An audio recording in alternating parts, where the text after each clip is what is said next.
Today on Rock the Park, It's like what you would imagine the moon feeling like. we're hiking back in time. But I had no idea about the history here with all the different creatures. Including a magical forest where wood turns to stone. Millions of years ago, this thing was alive. With a canvas of color in every direction. I've always said that nature is the best artist that exists in the universe. This is Petrified Forest National Park. This is a tooth from a crocodile-like animal that is long extinct. And it all starts right now.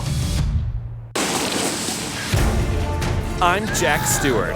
This is the real deal. And I'm Colton Smith. These are mountains! We've been buddies for years, always in search of the next adventure. Dude, what was that? We share a passion for our national parks and other wild places around the world. Oh my God. Heading off the beaten path, pushing our limits, and experiencing nature's best kept secrets. Here we go! It's how we rock the park. Arizona is famous for diverse and stunning landscapes. The Grand Canyon in the north and the vibrantly colored painted desert to the south, formed by prehistoric volcanic eruptions, earthquakes, and floods. All right, you guys, welcome to Petrified Forest National Park. We just entered through the gates, and this is a brand new one for us. We're gonna be seeing a lot of just very, very unique things that quite literally we haven't seen in any other national park.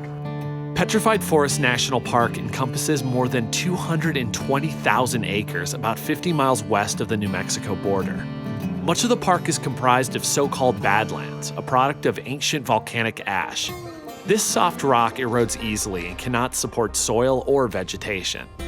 There are also mesas and tall rock formations, along with the remnants of ancient seabeds. This park is all about history, human history, natural history, you name it, fossils, and the signs of dinosaurs and creatures that lived here millions of years ago. And of course, you've got the petrified wood. You look out and just see these mesas and just rolling hills, the vibrant red colors. It's very easy to tell why they call this place the Painted Desert. So we're starting off our adventure by driving a section of what used to be Route 66. It's the only section of this famous highway that's within a national park. Route 66, otherwise known as the Main Street of America, was commissioned in the late 1920s, connecting Illinois to California, well traveled by cars like this 1932 Studebaker. Wow. Man, check that car out. Could you imagine going from Chicago to Los Angeles in something like this? I identify so much with the travelers who were on this road. People coming from the Midwest, hoping to find a new life out west, and they're driving through some of the most epic scenery.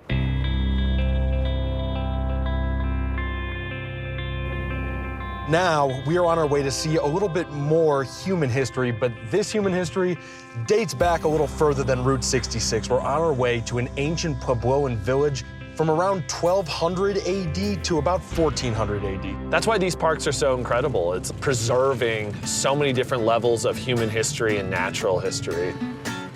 Puerto Pueblo was originally a farming village. When drought struck in the 1200s, the Puebloan people banded together to build a compound, sort of like an early apartment complex.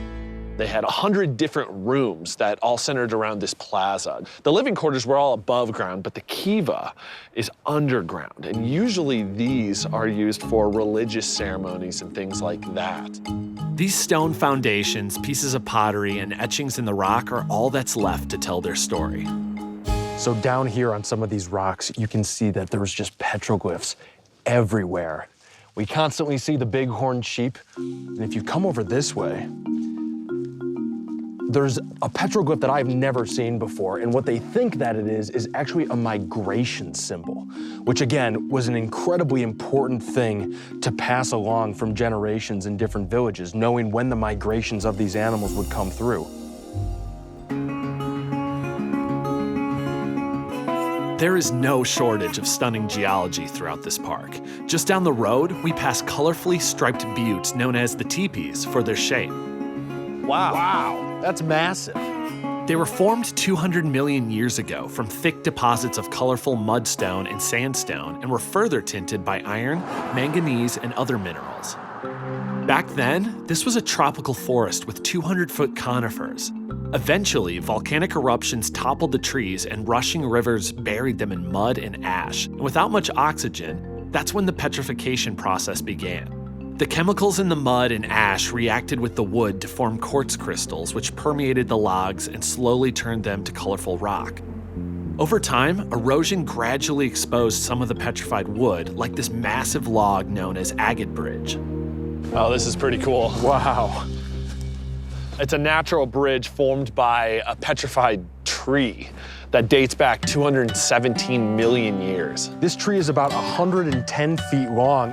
The log used to lie on the ground, but water eventually washed the soil away, making it a natural bridge. Over the years, it's been reinforced with concrete. But eventually, this thing's gonna finally erode away and fall down into the gully. As for us, we're on our way to an area that's been off limits for half a century. Look at all of this.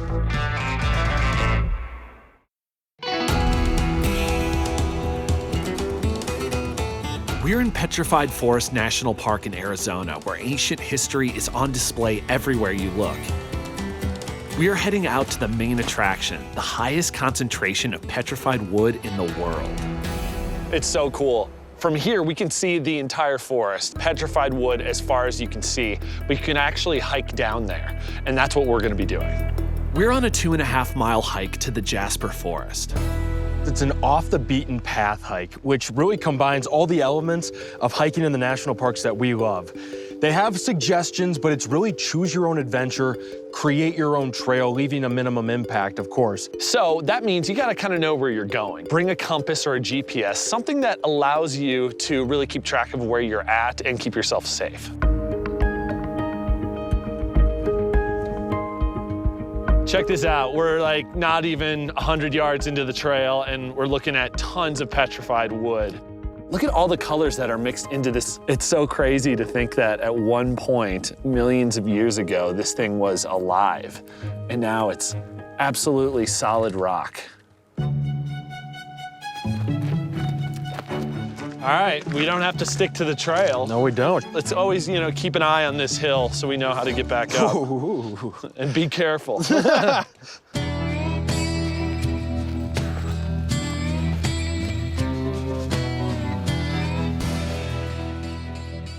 Wow. Look at all of this.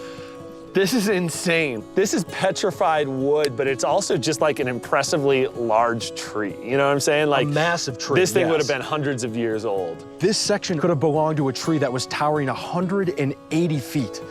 And on this land, these trees they covered everything. This was a giant rainforest. When you look at the center of it, it's just this beautiful quartz. You would not be able to tell that this was a piece of petrified wood if it wasn't for the outside here, which looks like just a living tree right now. Petrified wood is a fossil, and many of these stumps still look like the real thing because of a process called permineralization. So imagine this entire desert here once looked like Costa Rica. These massive trees would get tossed into the river by the elements, and then they were covered up by all of this sediment for a long, long time. Minerals like silica from volcanic ash permeated the porous tissue of the wood and eventually filled the crevices and solidified into a rainbow of quartz. Look at this. You've got all these crystals here, this beautiful color.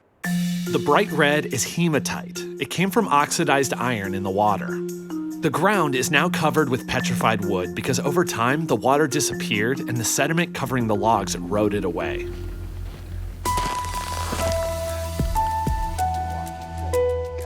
Big colony of fire ants. And that right there is a great lesson on why you should wear closed-toed shoes when doing a hike through here. Fire ants are no joke. They nest in sunny open areas and will boil up out of the ground to attack anything or anyone that disturbs them. Their sting is painful and can sometimes cause an allergic reaction. We'll steer clear and concentrate on the precious gems all around us. Look at this piece right here. The detail and the color and the texture within this piece of wood is just absolutely beautiful. It's gorgeous. And it's because this thing is so beautiful that it could be really tempting to take a piece of this home with you. Don't do it. It's illegal to take any petrified wood home, no matter how small the piece, because there'd soon be nothing left for future generations to enjoy. And if you really want to take some petrified wood home, there are plenty of shops where you can do that. Those pieces come from private land in areas outside the park boundaries. This has been a great starter hike, but it's time to turn up the challenge factor and see what other forms of ancient still exist here. How crazy is that you can like find these things out here in America and like hold them in your hand like this?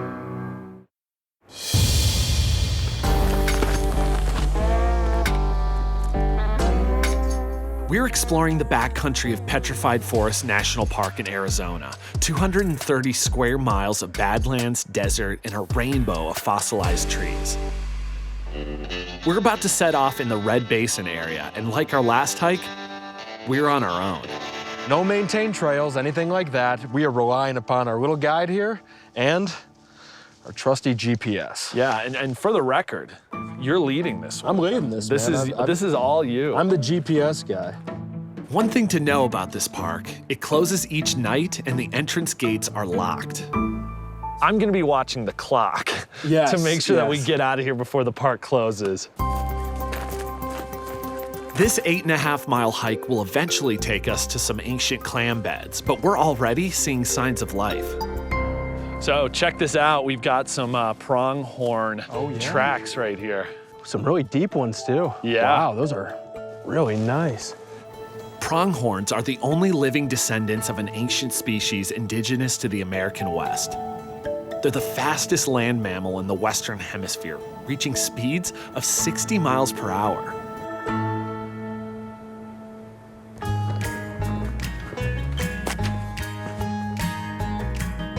This is exactly why I love these dry sand beds and washes. Now this one has got a little bit of moisture in it, and that gives us a perfect canvas for these prints. Now I believe that these belong to possibly a gray fox. You can tell by about the size. We got the two hind legs right there, two up there, so about that big. The gray fox are omnivores, so they'll eat small mammals, reptiles, insects, and just about any fruit or nuts they find laying around. If you look around here, all of these different flakes and shavings, it's all petrified wood. And look at this.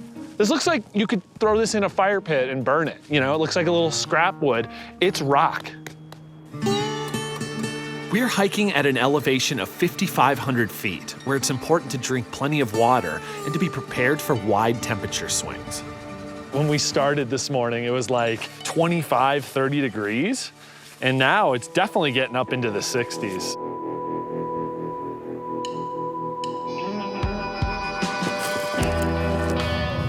We've only gone a couple of miles when we spot evidence of a creature that lived here 225 million years ago during the Triassic period. Get a load of this, you guys. This is a tooth from a crocodile-like animal that was about 24 feet long. Look at that. Paleontologists have found evidence that giant plant-eating reptiles and meat-eating dinosaurs once lived here when this was more like a tropical forest. This is why our national parks are so incredible, but also important. The fact that you can walk through and discover these things for yourself, really find a piece of history. But just as important as it is to find it, it's to put it back so other people can have that same experience. And there's so much more to discover out here.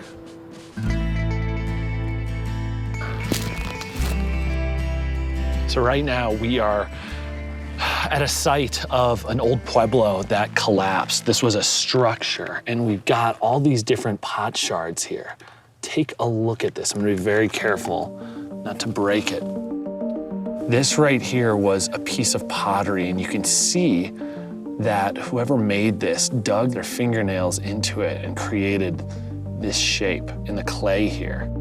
Ceramic vessels were essential for storing water and cooking and are considered proof that there were permanent settlements here. believe it or not, this used to be a river.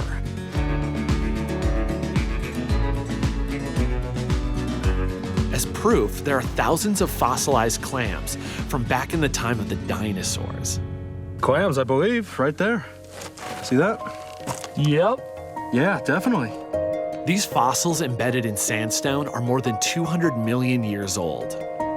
They're freshwater clams, right? Correct, yeah. It's got a completely different texture. This clam bed is a great window into this ancient landscape. Imagine all the other Triassic creatures that would have fed on these little guys. All right, so from here, we just have another straight shot. We're gonna veer like right that way. Okay. We have half a mile to the Red Basin. All right, Red Basin. Red Basin, do it. yeah. And this really does feel like you're on another planet.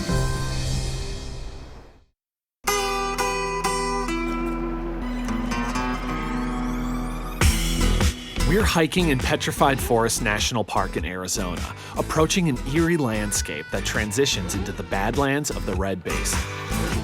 It's amazing. This really does feel like you're on another planet. The surface of the ground is almost like spongy. It's crazy. It's like what you would imagine the moon feeling like. Yeah. Doesn't it? Totally. And check this out. Wow. Look at these hoodoos. They're like massive tables. What a crazy formation. You can see just the different layers of rock. Over time, wind, the rain, all of those forces of erosion just chiseling away at it, and now what's left is kind of this squishy rock almost. And yet this has just remained intact. I mean, it's like somebody took it and just placed it on top of there. This landscape is mind-blowing. From here, it's not a tough climb into the basin, but the Park Service warns you to take care if there are clouds because the path can flood suddenly if it rains.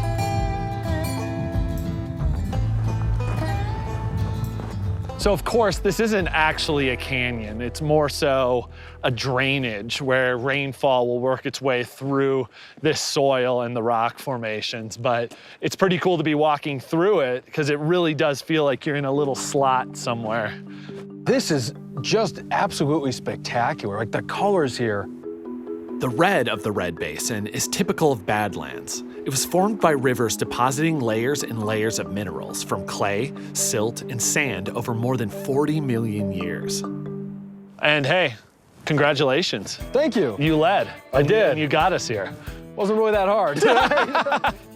Well, but here's the deal. You got to get us back because the adventure is not over yet. You're in charge of keeping an eye on the time. What time is it?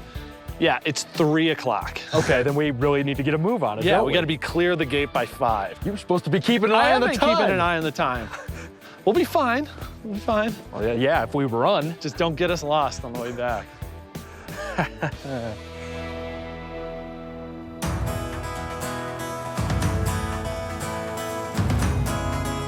Our visit to Petrified Forest National Park has been a much fuller experience than we anticipated.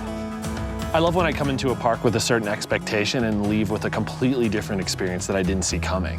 I knew about the petrified wood, and it's fascinating, but I had no idea about the history here with all the different creatures and how this place has undergone so many different changes.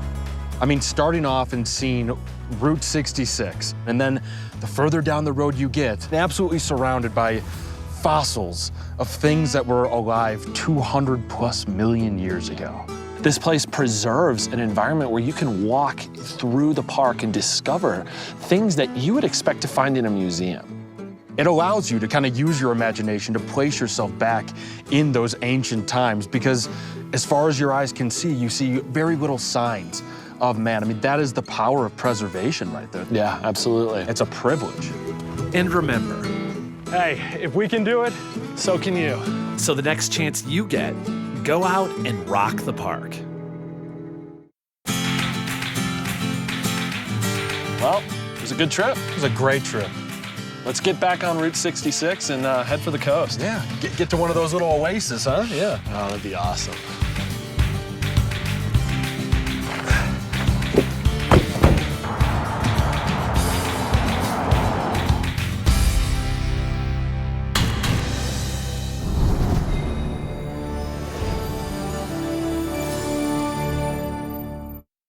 Hey everybody, thanks for watching. Make sure to leave any questions or comments that you have. And please subscribe to the channel. There's a lot more to come.